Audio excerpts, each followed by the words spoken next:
What's going on, family? Welcome back to the channel. So if this is your first time visiting, make sure you hit that subscribe button and watch another video. And if this is your second time, you should already be subscribed. So if you're not, again, hit that subscribe button, okay?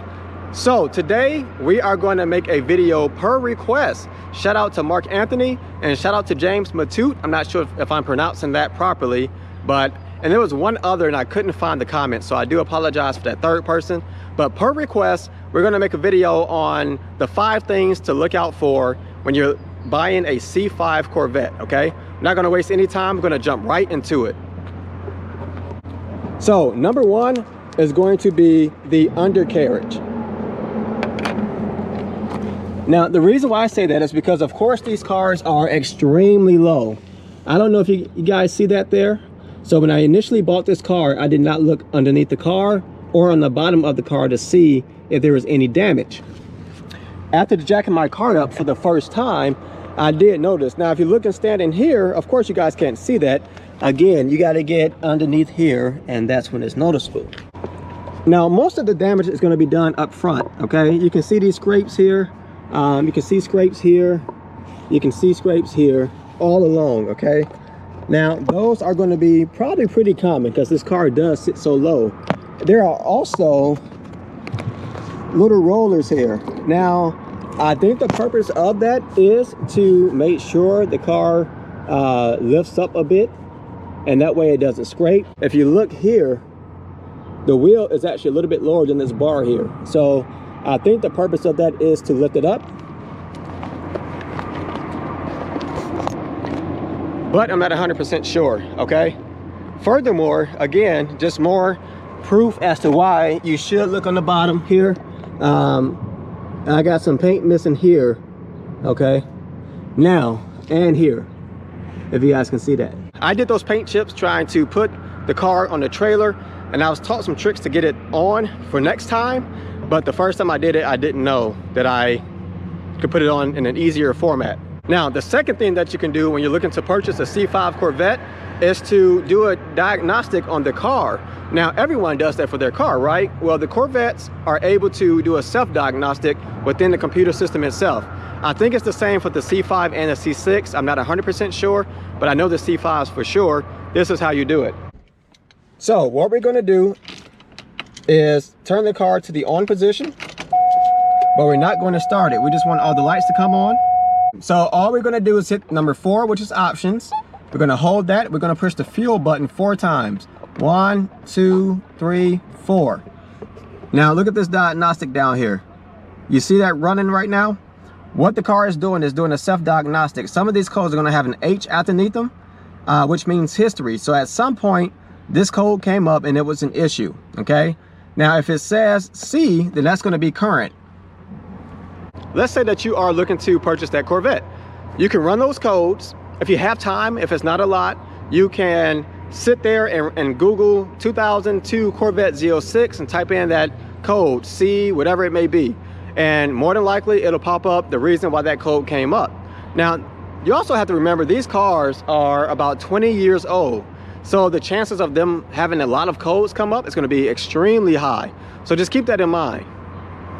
But if someone was able to somehow bypass the check engine light and the check engine light is currently on, but not showing, they took a bulb out, whatever it may be, that's how you can check it to see what issues the car is having. Number 3 is going to be to drive the car. I would recommend for an hour, but I know it's hard to tell somebody that you want to test drive the car for an hour. So I would say no less than 30 minutes. The reason why I say that is because in my vehicle, I have an active handling issue. The active handling issue only comes up after I've driven the car for about an hour per day, okay? So, you know, I can drive it for 30 minutes, shut it off for 5 minutes, and then drive it again, and in that 30 minutes, it will come on. So make sure you spend enough time driving the car to see what issues it truly has. And of course, you should do that with any car that you have, but I would say it takes about an hour for my active handling to show that it needs to be serviced. So number 4 is going to be the headlights, okay? Most people purchase cars during the daytime. You want to make sure that the car looks as best as it possibly can. You want it to be bright outside, not raining, and that way you can see any flaws with the vehicle. It's a lot easier to see these things during the daytime. So more than likely, you may not turn on your headlights to make sure that they work, okay?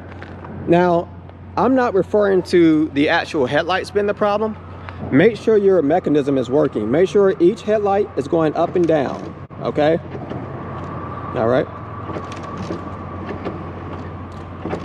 In conjunction with the headlight being an issue, make sure that there is no rubbing on your headlights, okay? So for example, there's rubbing here. If you guys can see that white piece right there, okay? Now that may not be a big problem to some. There are screws that hold that in place, and they're $5. They are $5 a screw, which is a lot for a screw, but they're not too bad. And you can buy screws and make sure that it sits properly. So it's not a huge issue, but that's just something I would caution you for. Once the pop-up motor goes bad, they're plastic in there and they are a little hassle to fix from what I heard, okay? So make sure that you're not getting into that problem when you buy the car, and if you are, that's a little bit of room to negotiate.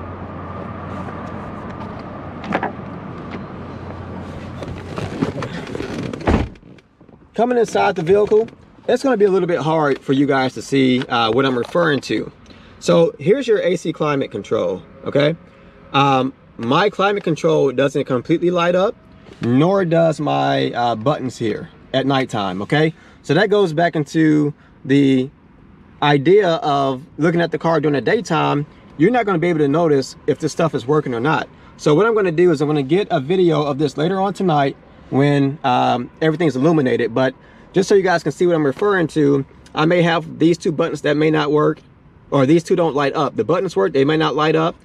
So sometimes you can take these out and you can solder them, and it's not hard to do, but it takes some work. You got to take the center console out, take the AC control unit out, and then just solder the back of it. And same thing with this. Now, this is a little different because the entire center console has to come out, the dash has to come out, and then you take out your cluster, and then behind your cluster are some bulbs, and you have to change those bulbs. So that's going to be a lot more involved, and I may make that my winter project while the car's down to get some content. As you guys can see, around the 10 and the 20, it is a lot dimmer than the rest of the speedometer, so, or the cluster, the instrument cluster.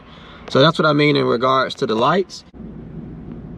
As I previously mentioned, similar to the cluster, you guys can see the fuel button, the gauges button, but you can't see the trip button or the options button. And then you go down and you can see reset and the E/M button. If I come over here to my climate control, you guys can see the two knobs that are blue and red. You can't even see the blue in there. Sheesh, it's even worse on the camera. But you can see the off button, you can see the AC button, and then you can't see the circulation buttons. You also can't see the defrost buttons. So what people say is that you have to take that AC unit out and solder a portion of the unit. Other than that, number one, they're hard to find, and number two, they're about $500 to get one replaced. Or you can solder it and probably spend 20-30 bucks, I'm not sure. Number 6 is going to be the roof liner. Now, as you guys can see, I put tacks here, but you know, this is coming apart here, okay? Now, what happens is that we get so extremely excited that we're about to possibly get this car, and our judgment may be clouded. When I got this car, I noticed sometimes that there are water spots here, okay? Water spots here are what I've seen, and I've taken it through a touchless car wash, and I noticed that it leaks back here, okay? So with that being said, now, right now, it looks fine. I don't know what happened to those water spots. I hadn't noticed the water spots until I watched the video that I put up, and I seen spots in it, and I was like, oh, that does not look good. With that being said, make sure you guys check the liner. We get in the car, and we're so focused on looking forward and at the center console, you know, at the seats, that we don't look up. Last but certainly not least, family, now this is going to be hard to tell. One other item is going to be your interior pieces, making sure those interior pieces aren't cracked or broken or whatever it may be. So now when I bought my car, it didn't have an ignition bezel. As you can see, the radio piece is missing. When I took apart my center console, I had a bunch of screws missing. Just pay overall attention to how the person cared for the car. If they're missing things like the radio trim, the ignition bezel, and just other things are missing, more than likely they're not taking care of the car. And that doesn't mean not to buy it, because it's just a fun car. You know, I bought the car for the lightweight, the transmission, the engine. So all the other stuff I wasn't too worried about. I know I can fix it, but it's a telltale sign of how the car was cared for. I appreciate you guys watching. Make sure you hit that subscribe button. If you have any more recommendations on videos that I should make, let me know about the Corvette, and I will make them if I'm able to. If you want me to burn off my tires, I may not do that, but you know, anything reasonable I definitely will try to do. Hit the like button. Let's try to get 50 likes on this video, okay? Additionally, share the video and tell somebody else to like it as well, all right? Tell them to subscribe. I'll catch you guys later.